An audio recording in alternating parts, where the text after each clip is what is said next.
Hola, bienvenidos una vez más. Yo soy Roberto Islas, tu médico de confianza.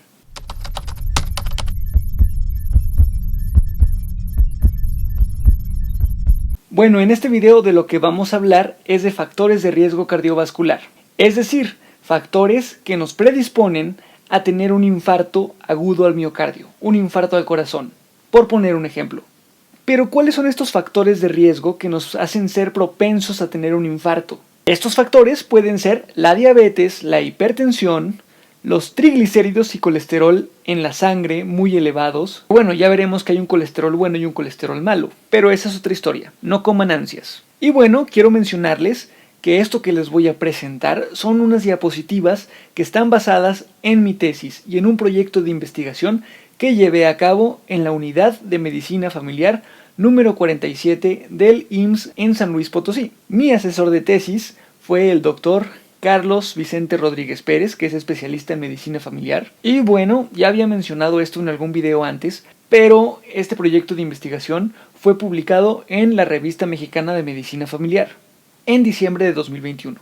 Para este proyecto recibí el apoyo de mi novia, que es estudiante de nutrición, y también de mi compañera del servicio social, que es Joana Sámano. Entonces, pues, para ya no dar tantos rodeos, vamos directo al tema de factores de riesgo cardiovascular, que les repito, es la probabilidad de tener un infarto al corazón por tener factores que nos predisponen como la diabetes o la hipertensión. Así que empecemos. Determinación de riesgo cardiovascular en el personal de salud, en la Unidad de Medicina Familiar número 47 del IMSS en San Luis Potosí. Este proyecto de investigación es en memoria de mis abuelos, el doctor Jorge Reyes Velázquez, quien me animó a lo largo de mi carrera de medicina. La fuerza y la fe de mi abuelo durante el último año de su vida me dieron una nueva apreciación del significado y la importancia de la vida misma. Vivió su vida actuando concienzudamente sobre sus creencias, ayudando tanto a familiares como a extraños necesitados. Se enfrentó valientemente a su muerte tras la lucha contra esta enfermedad que ha sido motivo de la pandemia del siglo. Su ejemplo me mantuvo firme cuando quise rendirme. Y a mi abuelo Roberto Islas Pérez, quien siempre me dijo lo orgulloso que estaba de mí. Y claro que yo de él. Entrando de lleno al tema, empecemos hablando de los aspectos epidemiológicos. Es bien sabido que la enfermedad cardiovascular constituye un grave problema de salud pública. Y no solamente en nuestro país, sino mundialmente, porque es la primer causa de morbilidad y mortalidad en varios países. Qué mejor ejemplo que México y Estados Unidos. Un importante factor de riesgo cardiovascular es el sobrepeso y la obesidad. Y eso a veces no es tomado en cuenta. Fíjense que desde 1975 la obesidad se ha triplicado en todo el mundo. Y en 2016, más de 1.900 millones de adultos de 18 años o más tenían sobrepeso, de los cuales más de 650 millones tenían obesidad. Y hablando concretamente de nuestro país, México, según el INEGI en 2015, las enfermedades del corazón y diabetes mellitus eran las principales causas de defunción y lo siguen siendo. Pero fíjense muy bien, INEGI 2015, defunciones por enfermedad cardiovascular las podemos dividir en dos, que primero tenemos las enfermedades isquémicas del corazón, que ocupan un 68.5% en ese año, y bueno, isquémicas me refiero a infarto. Y luego con 18.1% enfermedad hipertensiva. Y fíjense, esto es muy importante, la mayoría tuvieron lugar en personas de sexo masculino, o sea que los hombres estamos más fregados. Y siguiendo con los aspectos epidemiológicos en nuestro país, pero fíjense, ya en el 2020, 5 años después, la otra diapositiva era de 2015, esta de 2020, vemos que por problemas de salud, las 3 principales causas de muerte a nivel nacional fueron las siguientes. De nueva cuenta, enfermedades del corazón, con un total de 218.704 muertes, o sea, el 20.1%. En segundo lugar, COVID-19, con 200.256 muertes, es decir, el 18.4%. Es decir, COVID superó aquí en este año a la diabetes que tenemos en tercer lugar. Diabetes mellitus, 151.019 muertes, es decir, el 13.9%. Y aquí algo muy importante que quiero recalcar es que tanto la diabetes como las enfermedades del corazón son factores de riesgo para desarrollar la forma grave de la enfermedad de COVID-19. Si bien COVID en general es una enfermedad leve, sí hay pacientes en menor proporción que van a desarrollar COVID grave.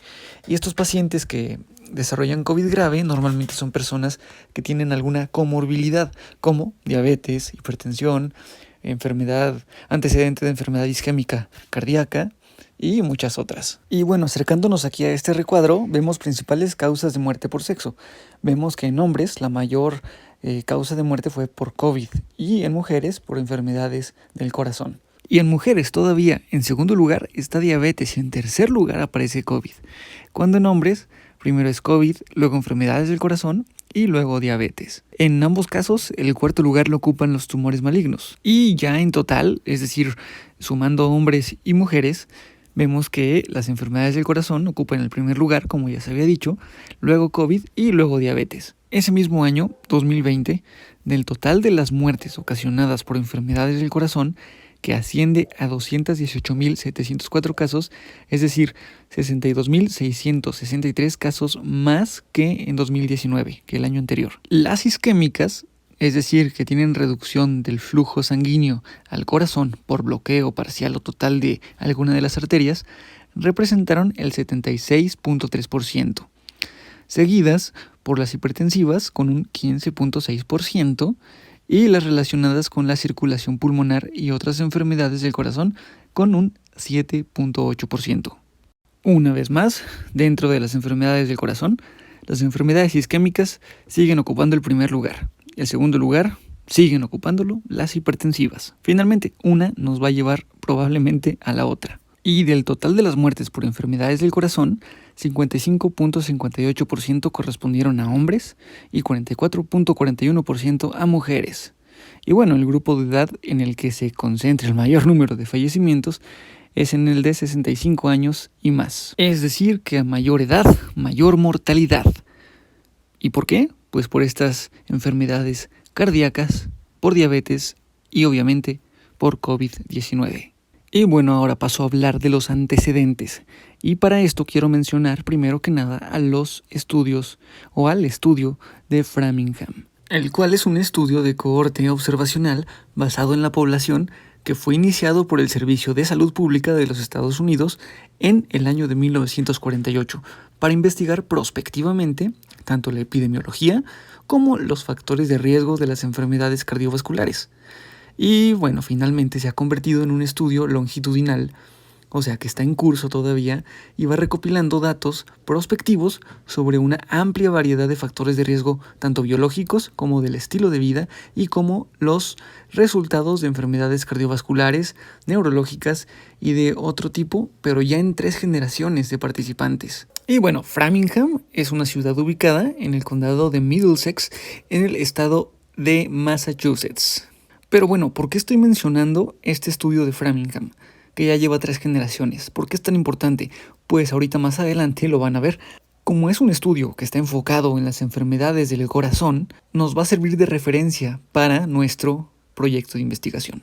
Y cambiando un poquito de tema, otra cosa muy importante que también cuenta como un antecedente primordial es el tema de la salud de los trabajadores, el cual es muy relevante para los empleadores. Y es que si una empresa tiene empleados con buena salud, tendrá por consecuencia buena productividad, una menor tasa de incapacidad laboral y por lo tanto menos pérdidas económicamente hablando, además de que le da bienestar y calidad de vida a todos los trabajadores. La seguridad de los empleados es vital para una empresa. Y esto es lo que todavía muchos empleadores no comprenden. Si tuvieran esa visión, lo tomarían como una inversión. Es aquí donde quiero mencionar que la mejor medicina es la prevención. Y ahora me enfoco a los trabajadores de la salud. Esta pandemia por COVID-19 nos enseñó que también los profesionales sanitarios se vieron afectados por sus problemas de salud, sus comorbilidades. Aquellos que padecían diabetes, hipertensión o cualquier otra enfermedad cardíaca, incluso obesidad, tenían más riesgo de desarrollar la forma grave de COVID-19. Por lo tanto, hubo muchas bajas, es decir, defunciones de médicos, enfermeras, etc., lo que obligó a las empresas de salud a darles incapacidad a todo aquel personal que tenía factores de riesgo. ¿Y qué pasó? Pues que en los hospitales no había suficiente personal para la demanda sanitaria debida a la pandemia. Y es que también la imagen del profesional de la salud es muy, muy importante. El personal de salud debe dar esa imagen de una vida saludable, con hábitos que fomenten la actividad física y la dieta balanceada. Y bueno, quise traerles también este artículo de la American Journal of Medicine que se llama Healthcare 2020. Reengineering Healthcare Delivery to Combat Chronic Disease, que en resumidas cuentas nos dice que las enfermedades crónicas se han convertido en la gran epidemia de nuestros tiempos, que la baja adherencia a los indicadores de calidad y el control deficiente de las condiciones tratables es lo que nos está llevando al hoyo, y propone a las nuevas tecnologías como un medio eficaz para involucrar a los pacientes y ofrecer modalidades adicionales en el tratamiento de las enfermedades crónicas, así como la modificación de nuestro modelo de entrega para incluir atención en equipo junto con estas nuevas tecnologías centradas en el paciente, la cual es una importante promesa en la medicina. Y pues ya sabemos que existe algo que se llama telemedicina, que pues ha servido mucho para dar consulta a larga distancia, incluso las redes sociales, tipo YouTube, por ejemplo, TikTok, Instagram, donde los profesionales de la salud dan información a los pacientes. No directamente, sino indirectamente. Digo, eso no suple una consulta personalizada, individual, pero es de mucha ayuda. Lo malo, la otra cara de la moneda, pues es la infodemia, la cantidad exagerada de información que hay en las redes sociales que puede llegar a ser confusa para los pacientes, incluso alguna información puede ser errónea. Por eso tampoco debe suplirla de ninguna manera. Y por otro lado, pues también aquí quiero hablar de la tarea en conjunto que tienen todos los profesionales de la salud. Por ejemplo, hablando de la diabetes, no se puede tratar la diabetes solamente por el médico de primer contacto. Necesita un médico especialista, necesita enfermería, necesita nutrición, necesita psicología o psiquiatría. Es decir, profesionales de la salud mental necesita... ya dije, dietistas, ¿no? Nutriólogos, necesita educadores, incluso profesionales de actividad física. El día que el médico de primer contacto sepa cuándo enviar a sus pacientes con el especialista y a trabajar en equipo con todos los demás profesionales de la salud que acabo de mencionar, ese día vamos a poder salir adelante poco a poco de esta otra pandemia, que es pues lo que está azotándonos, que son las enfermedades crónicas.